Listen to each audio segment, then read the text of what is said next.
राम मंदिर में आज के समय में एक चर्चा का विषय बन गया है, तो आप लोग मेरे वीडियो के अंत तक बने रहे और अगर आप सच्चे हिंदुस्तानी हैं तो मेरे चैनल संजू वर्ल्ड जॉन को सब्सक्राइब कर लीजिए। आइए वीडियो में देखते हैं। बोलो जय श्री राम। साथियों, राम मंदिर अयोध्या सज रही है। नगर के गली कूचे भी चमकाए जा रहे हैं। उत्सव का माहौल है क्योंकि सदियों के इंतजार के बाद अयोध्या में मंदिर में रामलला विराजेंगे। 22 जनवरी को अयोध्या के राम मंदिर में रामलला की प्राण प्रतिष्ठा होगी।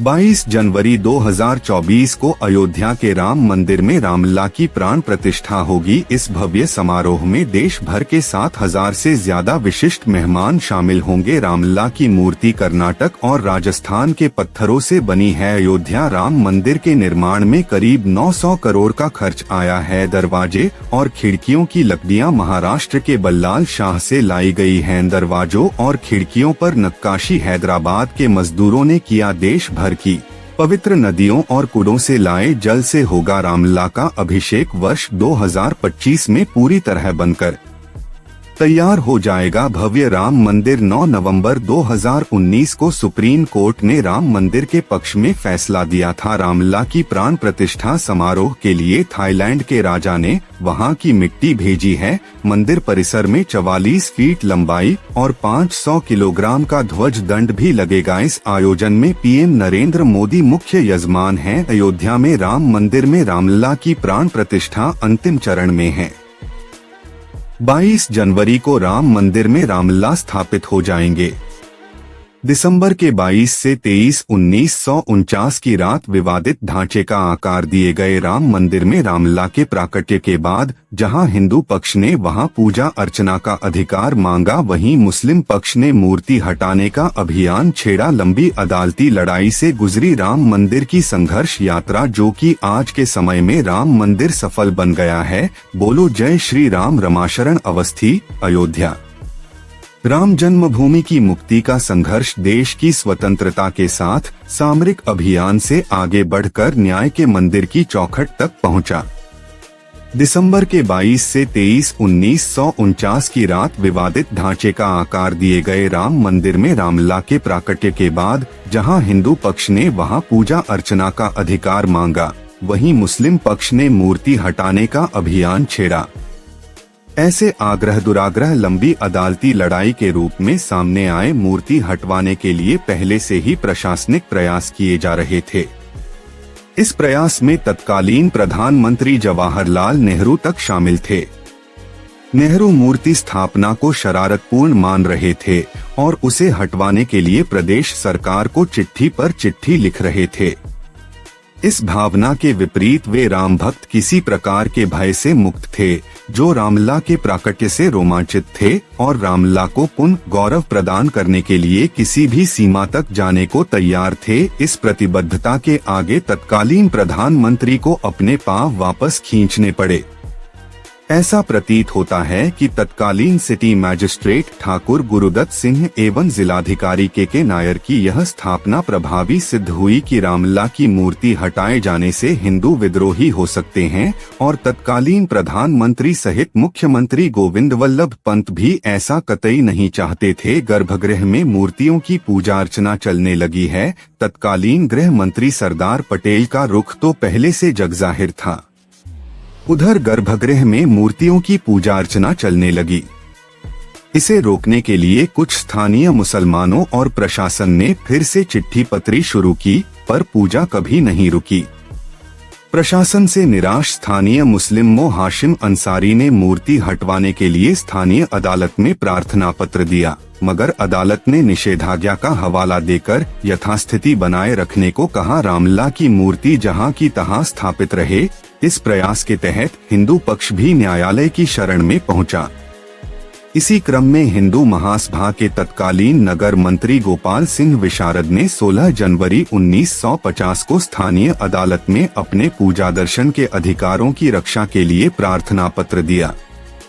इस पर न्यायालय ने स्थगनादेश जारी कर मुस्लिम पक्षकारों को पूजा पाठ में किसी तरह का अवरोध पैदा करने से मना कर दिया। मूर्तियों को हटाने के विरुद्ध निषेधाज्ञा जारी की, लेकिन दुश्मनों की बातें अयोध्या में नहीं चली। अदालत ने पुनः दोनों पक्षों को सुनने के बाद 19 जनवरी 1950 को इस आदेश की फिर से पुष्टि करते हुए मूर्तियों को हटाने के विरुद्ध निषेधाज्ञा जारी की।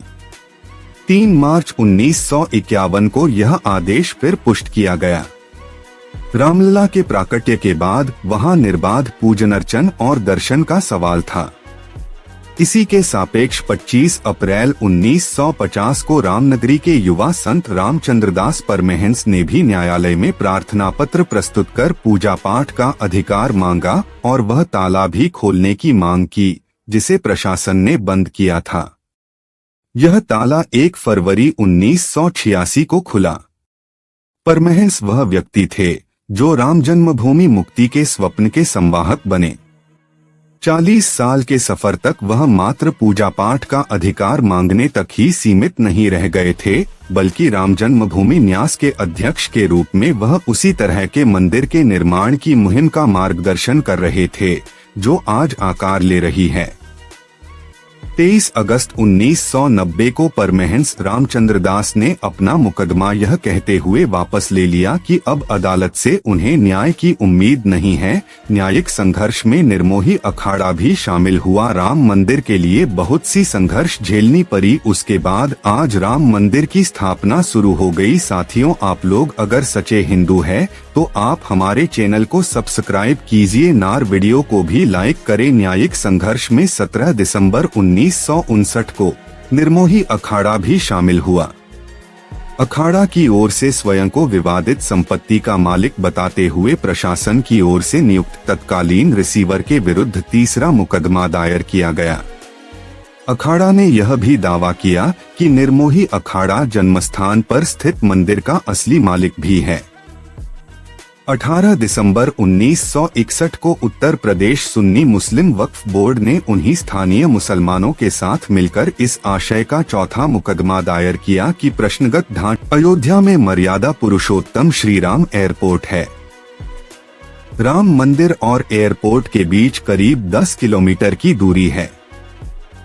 इंडिगो की तरफ से यहां उड़ान सेवा शुरू की जा रही है। फिलहाल दिल्ली और अहमदाबाद से अयोध्या के लिए फ्लाइट मिलेगी।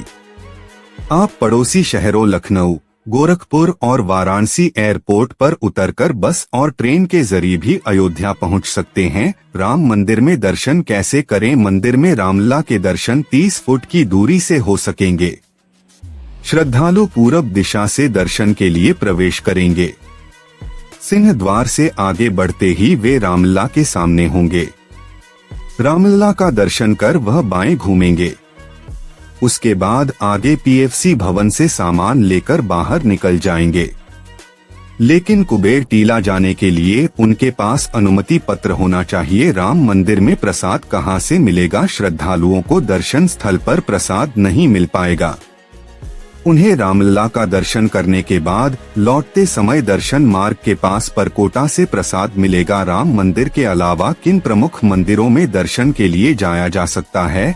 आप हनुमानगढ़ी मंदिर, नागेश्वरनाथ मंदिर, कनक भवन, राम की पैड़ी, गुप्तार घाट और रामकोट भी दर्शन और घूमने के लिए जा सकते हैं। हनुमानगढ़ी महाबली हनुमान का विख्यात मंदिर है जो 10वीं शताब्दी में बनाया गया। धार्मिक मान्यता है कि यहाँ भगवान हनुमान का वास है और वह अयोध्या की रक्षा करते हैं। अयोध्या में खरीदने के लिए क्या प्रसिद्ध है? एक तीर्थंकरी होने के नाते अयोध्या में लकड़ी और संगमरमर से बनी भगवान राम, सीता और लक्ष्मण की मूर्तियाँ सबसे ज्यादा खरीदी जाती हैं। इसके अलावा धार्मिक चिन्हों वाली टी शर्ट, चाबी की चेन और राम मंदिर के पोस्टर भी खरीद सकते हैं। और आपको हम बता दें कि सोमवार 22 जनवरी को यूपी के अयोध्या में नवनिर्मित राम मंदिर की प्राण प्रतिष्ठा होना है। इससे पहले राम मंदिर को लेकर देश में राजनीतिक बयानबाजी तेज हो गई है। इसी कड़ी में एआईएमआईएम प्रमुख असदुद्दीन ओवैसी का बयान सामने आया है। असदुद्दीन ओवैसी का कहना है कि वे राम मंदिर से कुछ ही दूरी पर अयोध्या में बन रही मस्जिद को मस्जिद नहीं मान सकते हैं। यूपी के अयोध्या में नवनिर्मित राम मंदिर की प्राण प्रतिष्ठा होना है। इससे पहले राम मंदिर को लेकर देश में राजनीतिक बयानबाजी तेज हो गई है। इसी कड़ी में एआईएमआईएम प्रमुख असदुद्दीन ओवैसी का बयान सामने आया है। असदुद्दीन ओवैसी का कहना है कि वे राम मंदिर से कुछ ही दूरी पर अयोध्या में बन रही मस्जिद को मस्जिद नहीं मान सकते हैं। यूपी के अयोध्या में नवनिर्मित राम मंदिर की प्राण प्रतिष्ठा होना है। इससे पहले राम मंदिर को लेकर देश में राजनीतिक बयानबाजी तेज हो गई है। इसी कड़ी में एआईएमआईएम प्रमुख असदुद्दीन ओवैसी का बयान सामने आया है। असदुद्दीन ओवैसी का कहना है कि वे राम मंदिर से कुछ ही दूरी पर अयोध्या में बन रही मस्जिद को मस्जिद नहीं मान सकते हैं।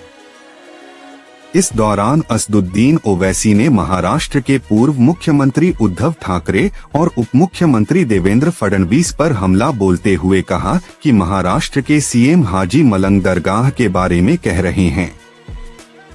कोई खुश होगा कि नाराज होगा। महाराष्ट्र के डिप्टी सीएम कह रहे हैं कि जब मस्जिद तोड़ी गई तब मुझे खुशी हुई। आप कोर्ट में जाकर क्यों नहीं इकबाल ए जुर्म कर लेते। शिवसेना उद्धव गुट भी ये कह रहा है। कोर्ट में जाकर क्यों नहीं कबूल कर लेते। इनकी हिम्मत बढ़ गई है, जो मर्जी हो वो करना चाहेंगे। राम मंदिर सभी के लिए श्रद्धा का एक विषय चर्चा बना हुआ है, जो कि अब पूरा साफ हो गया है। वहीं मथुरा की शाही ईदगाह को कृष्ण मंदिर घोषित करने की मांग पर उन्होंने कहा कि प्लेसेस ऑफ वर्शिप एक्ट संसद का बनाया हुआ है। क्यों नहीं मोदी सरकार कहती है कि हम इस पर स्टैंड करते हैं।